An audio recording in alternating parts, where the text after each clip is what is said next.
The biggest shakeups in any competitive scene are whenever the patch notes come out. Could be the top tiers got nerfed, or maybe some characters that were like hovering around the middle of the game's meta have just risen through the ranks just with a couple of minor tweaks. But is it a good thing that developers constantly change things about their game? Or is it better to go back to the days where once a game is released, that's the version that we have to deal with? Your characters are just as good or as bad as they are, and they will always be that way. Let's talk about it. I liked that game, but it is it's an indie company and it shows. Yeah, you like it enough, so you're very much willing to point out the flaws in it. It's not a perfect game, but it's got enough going right. I mean, like, every game does. I mean, like, what? Cammy's out there fucking wrecking shit again? I'm like, how many seasons has she been a fucking problem? And Cammy's out there again, wrecking shit again. Why can't they keep Cammy from being annoying? Do you remember when season 3 when fucking Punk switched to Cammy and it was just like Cammy mirrors every fucking Capcom Cup? It was hell. Oh, yeah. But we're doing it, and like, here we are again. Every game has issues. Every game has their issues. I mean, how long did everybody complain about not having a defensive option in Street Fighter 5 and how much that fucking made the game not feel fun? How long did that take them to put in? You know?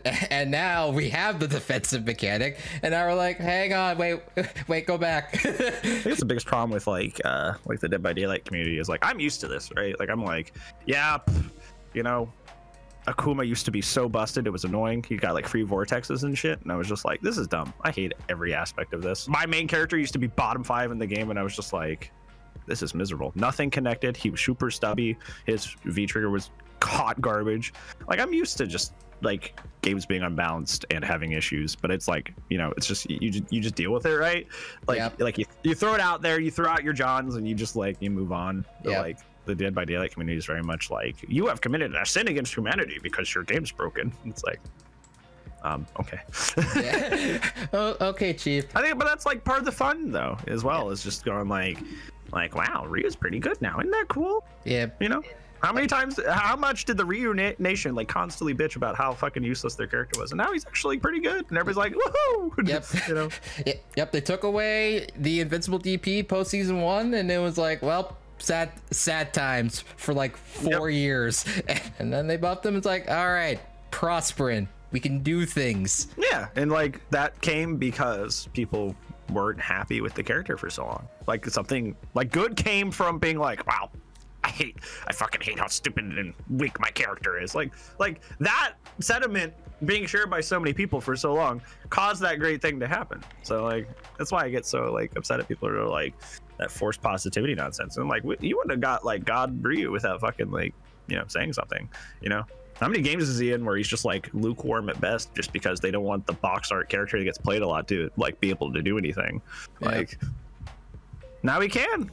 And this is great. See, it wasn't that bad to begin with. Yeah, and we did it because we complained.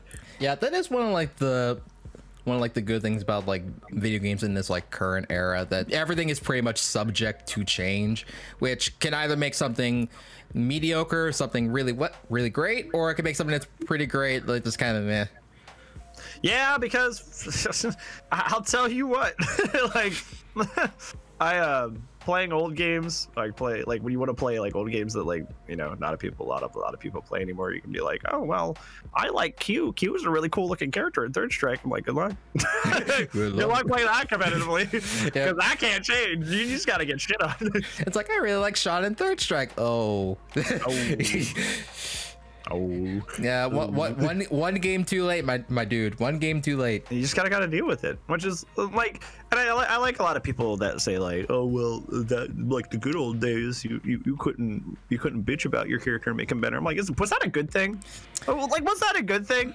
Like, is that a good thing that like your favorite character, you just can't play your favorite character just because like, I don't know, they just made him badly? Like, was that really a good thing? What if I do want to just like you know, play Alex and only Alex and never have like switch? Like, what if I'm all about Alex? What if Alex is just super cool to me? Like, I guess I just can't play competitive Third Strike. Why does every Marvel 2 team have to have Sentinel, Psylocke, Storm, or Magneto? I think that's like a thing that like stale meta is an important thing, because like that's why I don't really watch a lot of those old game tournaments.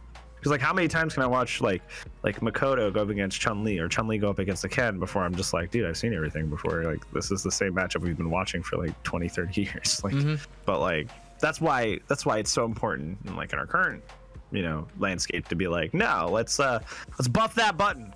Why does Chun-Li have the arm of the forbidden one? You know, because like because like we want the scene to change. We want every tournament to be exciting because things keep changing. And we have the opportunity to have better tournaments because it's not the same 5 characters, you know, for the rest of eternity. Yep. Which is cool. That's a cool thing. That is a good thing. I would say one of the more interesting things that I've seen be done with a legacy title, I think it was like Justin Wong, like a couple of like Marvel vs. Capcom 2 pros created like a ratio tier list where basically they assigned like every character like a certain like numerical weight, and you would have to construct teams like within that specific weight limit, and it created like some like really interesting team compositions. It made like a lot of like low tier characters look actually kind of decent. I think that would be really cool to like run tournaments like that. Or just like have a weight to everybody. That'd be fun. Because then again, it's like, yeah, you don't just see the same like 6 characters beating the shit out of each other this entire time. It changes things up. It forces things to be different. That's actually also another thing that made Street Fighter League so appealing. Just like everyone like kind of like sticks to like their given main, and they won't really like branch out too far beyond that. Yeah, then they go bam, and then you're like shit. I would not survive in that situation. But that's why it makes it that dynamic and cool, because you're like, oh, what's their pocket character? Yep. Ooh, you know, it's like you get like a character loyalist like Item who just had lore at the time. Poison wasn't even a thing, so it's just like, well, I'm gonna be banned every single time, and that's okay. I will figure something out. He kind of had a birdie yep, that he came up with like that week, but you know, made things interesting. Adds a little bit of interesting stakes. And it's also really funny to see somebody like who clearly is not a main in that character play that character. Like, I know this sounds dumb, but it's like, what does somebody who's just like generally good at fighting games make out of a character who, you know, if that person isn't just sitting there watching B&Bs every week and like labbing that character every week, like what does somebody who just kind of like generally good at the game utilize this tool set, you know? And the play style is different, and it's just I don't know, shit's just neat. Yeah, I definitely think it's like a very important thing whenever you're working with like either a game that's like relatively static or a game that has like a really defined meta. You have to always like find something like new or interesting to kind of like make it work over a prolonged period of time, because games do have their life cycles and interests. Some will like stick around for like years and years and years to come, but if you want to get new people in, you're gonna have to like change things up every now and then. Nowadays with like modern games, like we get like new balance patches and updates, so that is already like the developers changing things up for us. But then once developer support dies off, it then falls on the community to find more and more ways to make their game interesting. Let me know what you guys think of this conversation in the comments below, and while you're down there, make sure to also like this video and subscribe for more videos like it. If you also want to check out some of the stuff that Headache does, he produces a bunch of videos on his YouTube channel at the Mr. Headache. Thank you guys very much for watching. I've been ShaolinPretzels, and as always, stay salty.